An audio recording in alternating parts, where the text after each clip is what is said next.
Olá! Estamos aqui em mais um Arena de Ideias, só que esse é mais do que especial. A gente está aqui direto de Santa Rita do Sapucaí, no Hacktown, o maior evento de inovação da América Latina, e a oficina, claro, não podia deixar de estar aqui nesse momento muito especial. E eu tenho um prazer enorme de receber convidados aqui muito especiais. Essa arena aqui hoje está muito cheia, está abrilhantada, e eu vou passar a trocar com vocês aqui muitas ideias importantes para a gente entender e descobrir muito mais sobre ESG. A gente ouve falar Environment, Social, Governance, mas o que são essas três letras? Para onde tudo isso está caminhando? Né? Como é que as empresas precisam, de fato, se preparar para evoluir? E, para me ajudar nesse bate-papo gostoso aqui, eu tenho aqui do meu lado Caroline Sodré, Viviane Paladino, Carla Leiner e também Fábio Silva. Muito obrigada pela presença de vocês. Deixa eu contar um pouquinho, fazer minha autodescrição. Eu sou Márcia Leite, sou diretora executiva de clientes e também estou à frente da área de gestão de reputação e relacionamento da Oficina Consultoria. Eu sou uma mulher morena, de cabelos longos, castanhos escuros. Eu estou com uma blusa azul clara, uma calça branca e um tênis colorido. Tenho olhos castanhos também. E, bom, acho que é isso. A gente já pode começar aqui. O tema da nossa conversa hoje, como eu falei, é para a gente falar muito sobre para onde a gente está caminhando com a agenda ESG, mas mais do que isso, a gente quer entender o que é hackeamento de empresas pelo ESG. Né? Eu tenho aqui, Caroline, eu queria que você se apresentasse, Caroline, e também contasse para a gente o que é esse hackear, né, empresas pelo ESG. Perfeito, Márcia. Obrigada pela introdução.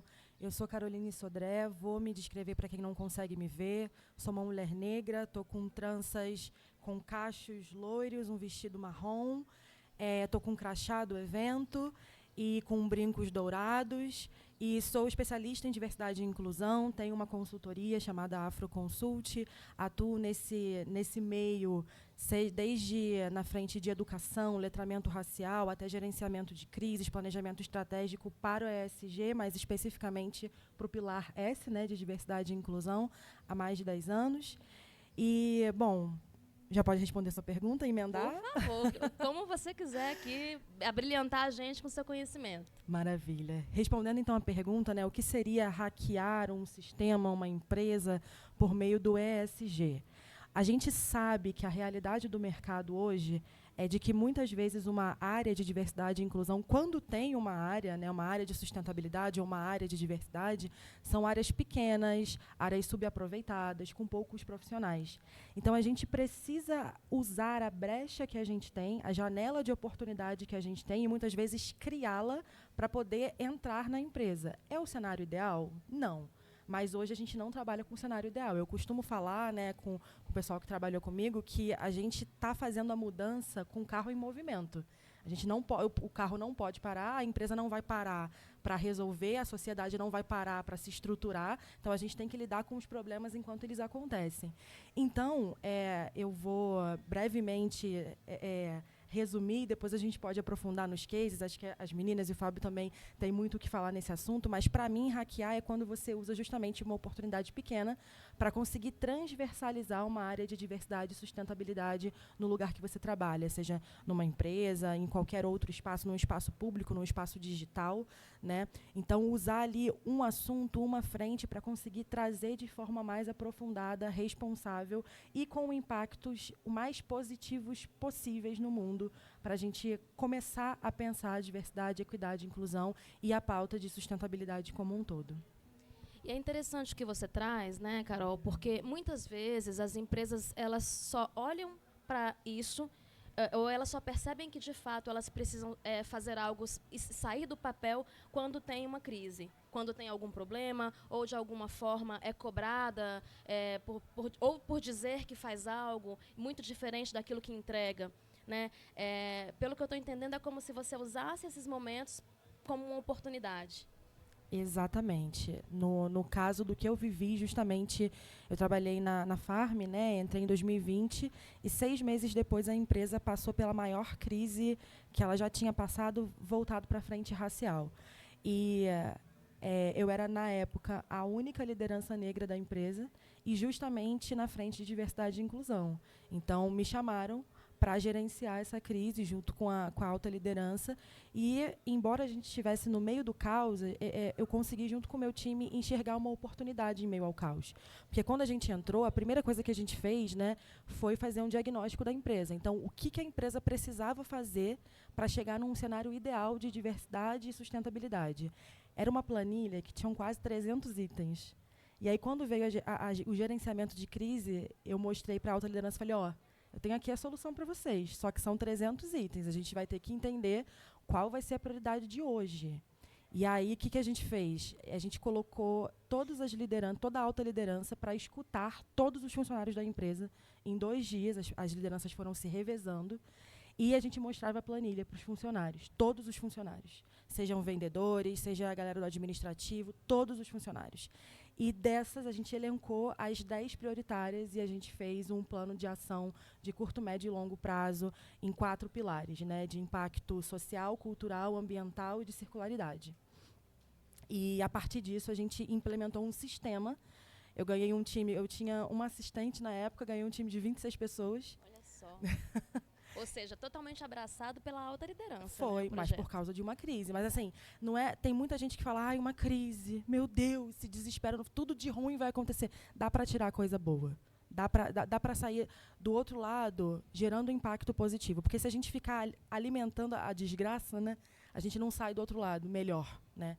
E se tratando da pauta, principalmente racial, que foi o que causou a crise, né, nunca vai ter cenário ideal. A gente vai estar sempre correndo atrás do rabo, né? A gente vai estar sempre querendo impactar, mas alguma coisa sempre vai impedir a gente, né? Enfim, e aí a gente implementou esse modelo na Farm. A Farm faz parte de um grupo, que é o Grupo Soma. O Grupo Soma, em 2021, copiou esse modelo da Farm e implementou em todas as outras marcas. Esse ano, o Grupo Soma adquiriu o Grupo Arezzo. Inclusive, essa semana eles assinaram lá na B3 a junção dos grupos, e a Arezzo também vai usar essa primeira estrutura que a gente criou em 2020 para solucionar uma crise, para criar uma estrutura de diversidade e sustentabilidade. Isso é hackear, né? Isso é hackear. Olha só, muito bom, muito bom. Mas quando a gente vai mergulhar e tentar entender um pouco mais esse universo ESG, na minha percepção, que não é de especialista, pelo contrário, é bastante superficial, mas eu tenho, por gosto pelo tema, tentado estudar e acompanhar cada vez mais, eu tenho visto que, assim, na percepção geral, o E de environment, né, meio ambiente, sustentabilidade, tem, de alguma maneira, se sobressaído, sendo priorizado, talvez. E aí, quando a gente olha para as outras 2 letrinhas, a gente vê que também tem muita coisa para ser feita, né? Você trouxe o exemplo aqui de mais de 300 frentes listadas ali, voltadas para a questão de diversidade, inclusão e gênero. Mas quando a gente olha para o social, e aí eu queria trazer o Fábio para essa conversa aqui agora, o Fábio contou bastante ali para a gente antes, né, um pouquinho no bastidor, contando um pouco do trabalho que ele desenvolve. E a gente percebe como tudo está conectado, né? Quando a gente olha para o social, dá para a gente falar de inclusão e dos mais diversos tipos de frentes, e a inclusão digital dentro de um impulsionamento, de uma aceleração, né, para projetos que são importantes para essa transformação. E aí, de alguma forma, isso está tudo mesmo conectado, Fábio? Legal. Bom, o Fábio, ele é um homem preto. Ele está vestido com uma calça preta, um tênis preto e também uma camisa de estampa africana. E estou muito feliz realmente de estar aqui, fiquei muito surpreso. Sérgio fez convite para mim aí, assim, então foi uma grata surpresa para poder estar me conectando a vocês. Eu acho que é importante contextualizar no sentido de que o Fábio, ele teve uma vivência que o levou ele dentro do ecossistema de inovação a um lugar que poucos como eu estavam lá. A partir desse momento de crescimento profissional, de ascensão profissional, tudo que vem junto com isso, eu percebi que eu estava, se não fazendo nada, fazendo muito pouco. Então, ali foi um start muito forte para que eu pudesse começar a impactar mais esse meu ecossistema de inovação que eu estava inserido. Comecei pensando localmente, lá na Baixada Cuiabana, Cuiabá, Mato Grosso, em como eu, como essa pessoa reconhecida como líder de comunidade de startups e empreendedorismo, dentro desse meu rolê, poderia trazer mais pessoas. E aí, o lance do hackear via o ESG, eu acho muito legal, e a gente pode citar aqui a Priscila Gama lá de Vitória, que ela sempre fala dentro do ESG, quando você vai começar, comece pelo S, comece pelo social, né? Impactando o redor, né, Fábio? Isso. Então, quando eu pego e trago muito dessa trajetória de hackear, eu vejo muito isso. Eu tive essa trajetória que, durou 7 anos. Como eu, a partir dessa minha trajetória, entendendo como as coisas foram acontecendo, eu posso propor a outras pessoas para que elas também hackeiem esse processo dentro do ecossistema de inovação, dentro desse ecossistema que ele ainda reflete muito da nossa sociedade. Ele reflete o padrão da nossa sociedade, de fundadores de startups, fundadores de negócios inovadores, que são majoritariamente homens, cis, héteros, bem padrãozinho assim mesmo, né? E a gente acaba olhando para os outros níveis das empresas, a gente acaba vendo que isso é mais diverso. Mas os fundadores, principalmente às vezes a alta liderança, não é. E é muito engraçado, porque quando você conversa com eles, 75% fala que é muito importante pensar a diversidade, só que 60% não faz nada. Olha só. Né? Então, pensar em hackear esse ecossistema de inovação, essas empresas, essas startups que estão ali dentro, é justamente a gente conseguir não só mostrar para essas pessoas que há uma oportunidade, mas sim colocar um plano em operação de fato. E para mim, uma coisa que tem que ser muito comum disso é que essas pessoas tenham essa visão, e é uma visão que não é de curto prazo, é uma visão de longo prazo, e que essa visão ela seja inegociável em vários aspectos daquela jornada, né?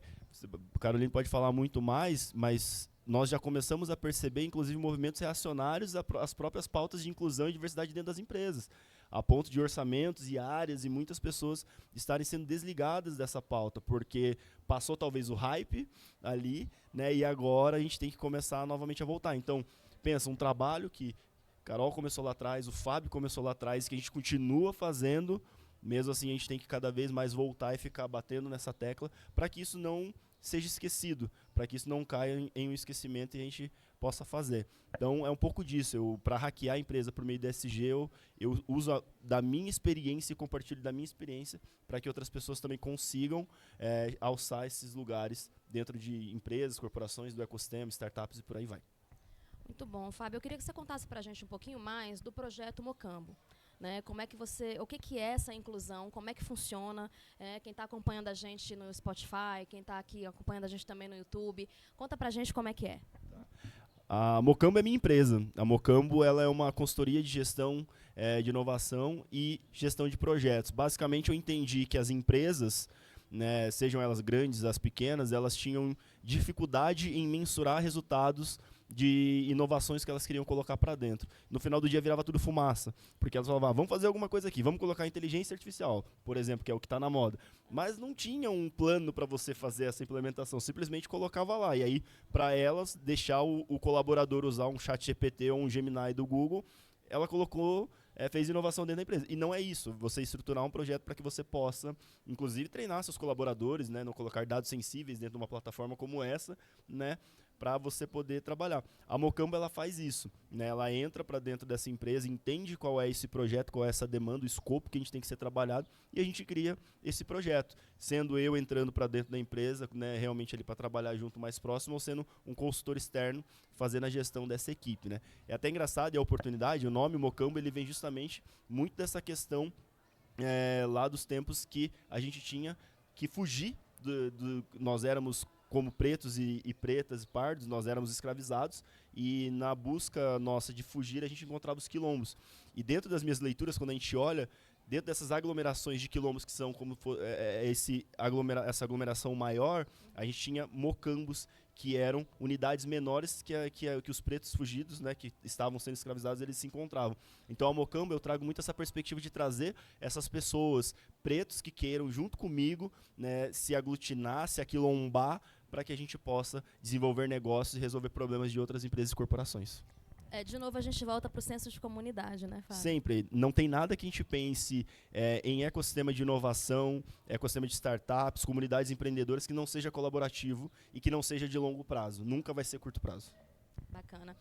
E aí, né, eu faço um gancho, porque quando a gente pensa o quanto que a gente ainda precisa avançar para falar do S, né, do social, que está ali ainda de lado, talvez, em algumas políticas e iniciativas maiores, a gente fala também do desafio de trazer diversidade e o que é essa diversidade? São tantas frentes diversas, né, fazendo aqui um trocadilho, mas que é de fato, você tem a questão de raça, de gênero, né, você tem a questão das gerações, que hoje tem sido um desafio. A gente passava aqui pelo Ractal por várias palestras e tem sido um tema muito trabalhado, né, muito discutido. Como é que você engaja com gerações mais jovens? Como é que você tem a experiência de gerações mais experientes? Como é que você trabalha isso? É a pergunta de milhões. Então, eu queria trazer aqui agora para a Viviane, para você contar um pouco, Viviane, para a gente do seu projeto e como é que você despertou para essa questão da comunidade prateada. O que é, como é que funciona, como é que as empresas podem olhar para esse público tão importante. Obrigada aí pela pergunta. Olá, pessoal, eu sou Viviane Paladino. Eu estou com uma calça branca, uma camiseta roxa, tenho pele clara, olhos castanhos claros, cabelos castanhos claros também. E estou aqui no Hackathon, também com o crachá do evento. E é um prazer estar aqui com vocês, até porque, né, o pessoal da oficina de consultoria montou esse espaço lindo aqui, que está uma delícia. Dá vontade de ficar aqui na cadeirinha de praia gostoso mesmo, a tarde inteira. Parabéns pela ideia, pela iniciativa. Bom, eu sou CEO e cofundadora da Mais Vívida, que é uma startup de inclusão digital para o público 50+. E, além disso, sou mentora de negócios e marketing também para pequenas e médias empresas. A Mais Vívida surgiu de um inquietamento meu, né, que estava trabalhando no mercado corporativo e percebi a ausência do tema nas empresas. Ninguém falava da geração prateada, como se chama hoje. Hoje está um pouco... Inclusive, você estava falando aqui do evento, tem assim, bastante conteúdo sobre longevidade, eu achei. De todos os eventos de inovação que eu já fui, esse daqui está me parecendo um destaque importante. A gente falava isso também ontem, né? A gente até brincou, porque qual que a gente vai? Você fica aquele fomo, né? Do que eu escolho, o que eu vejo, porque eu vou perder alguma coisa. E o time falava isso ontem, né?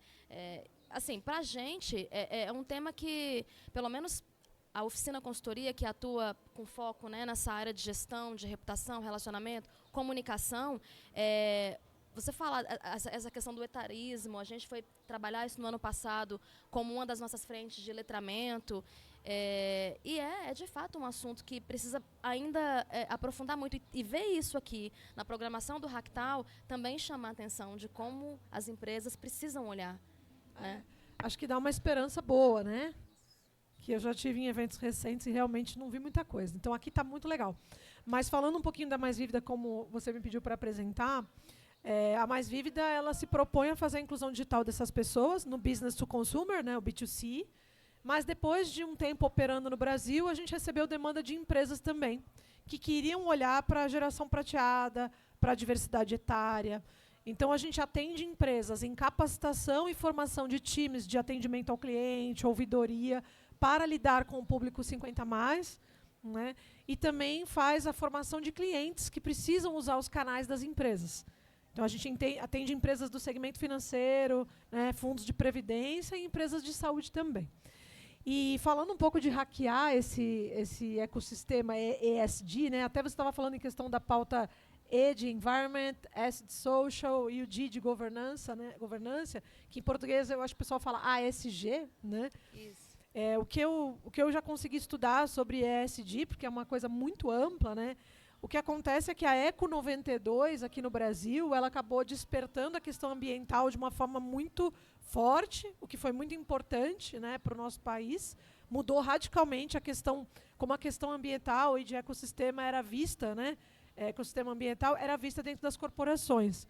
E aí o social acabou vindo depois disso, né?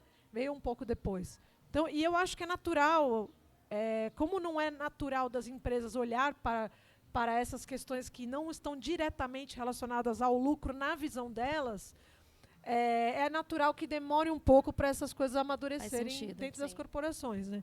Então, eu estava contando para eles aqui, antes de começar o podcast, que eu, quando converso com empresas, eu percebo que, principalmente na agenda de recursos humanos, dos RHs, existe uma questão que as outras causas minoritárias já estão sendo desenvolvidas e o orçamento da RH é muito limitado. Então ele fala assim, ó, já estou fazendo isso para causa racial, já estou fazendo isso para causa de gênero, ou então PCD. A questão etária é o final da fila, né? É o final da fila. Mas não tem importância, a gente também vai chegar lá e não é uma competição. Isso não é uma competição, né? Então existe uma colaboração e o aprendizado que se ganhou nas corporações para fazer com que a questão racial e a questão de gênero evolua, também vai se colher para a questão etária, né? E aí, falando do hackear, a gente consegue hackear, às vezes, essa questão dentro das empresas, quando existe uma pessoa dentro da empresa, uma ou duas, que percebe valor na causa e abraça a causa e leva para a presidência.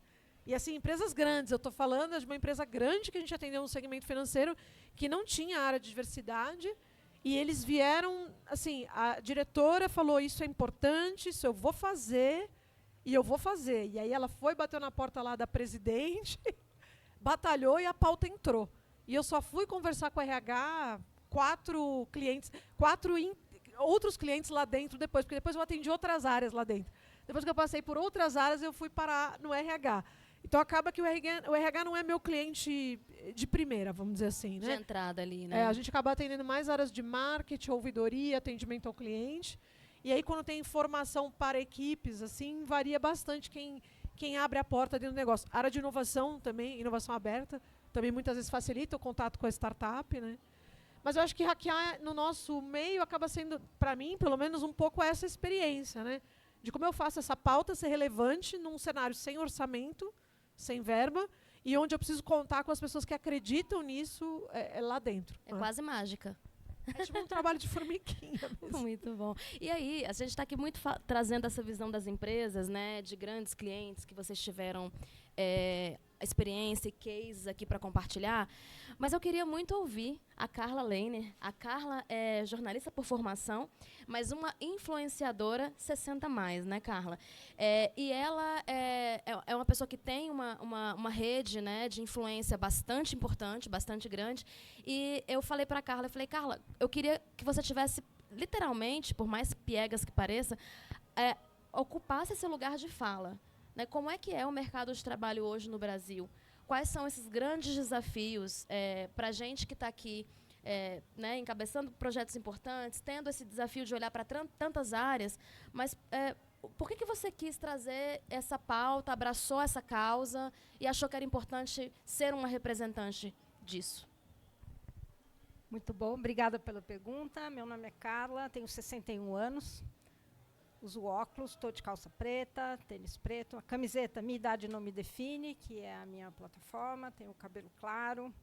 Para começar, quem começou esse projeto foi a minha mãe, que tem 80 anos, a Silvia. E a minha mãe achava que ela é psicanalista, que o trabalho dela estava muito limitado às paredes do consultório, então ela queria falar para mais gente, ela criou o Escritora no Divã. Ela falava de temas relacionados a, sei lá, relacionamento, autoestima.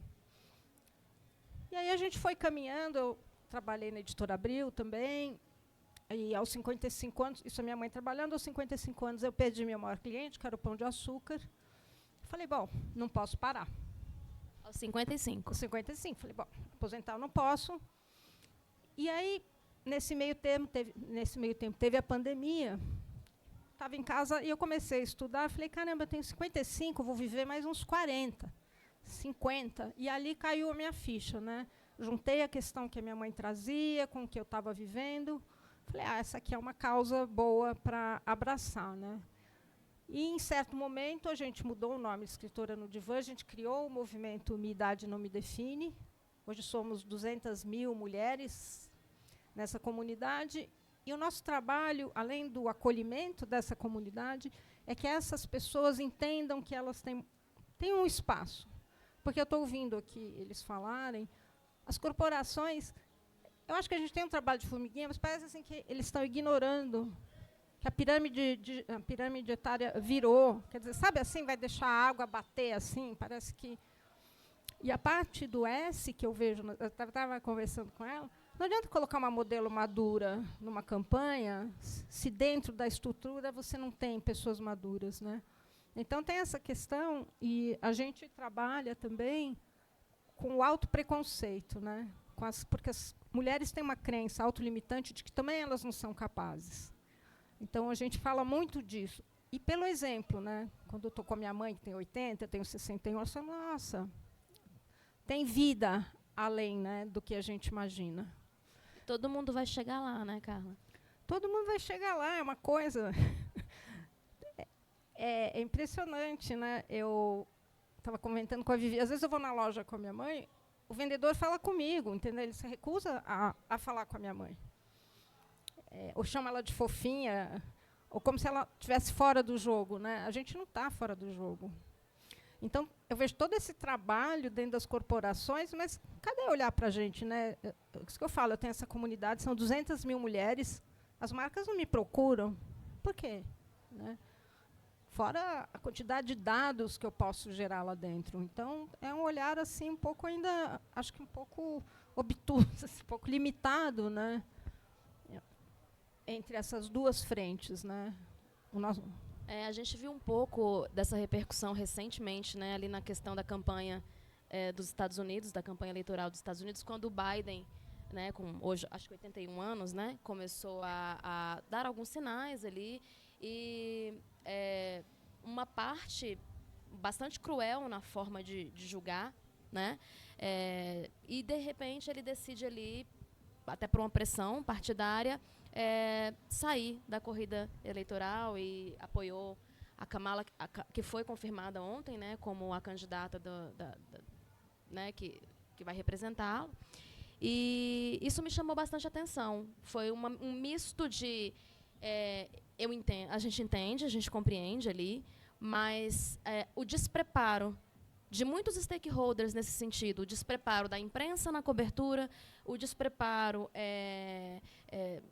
enfim, assim, até mesmo ali da classe política, né, que entendia que precisava de um candidato mais forte, né, com a questão do Trump ali, isso me chamou bastante atenção. Eu acho que foi talvez nos últimos anos, eu estou falando, né, de mim, não sei como é que a maioria vê a questão, mas para olhar para a causa e pensei, caramba, né, é cruel, mas será que é isso mesmo? Será que é por aí? Ou como que a gente trata desse assunto? Porque, como eu disse, todos chegaremos lá. Então, o que você acha, Carla, Vivi, vocês que são mais especialistas no tema, o que precisa? Qual que é o grande desafio, assim?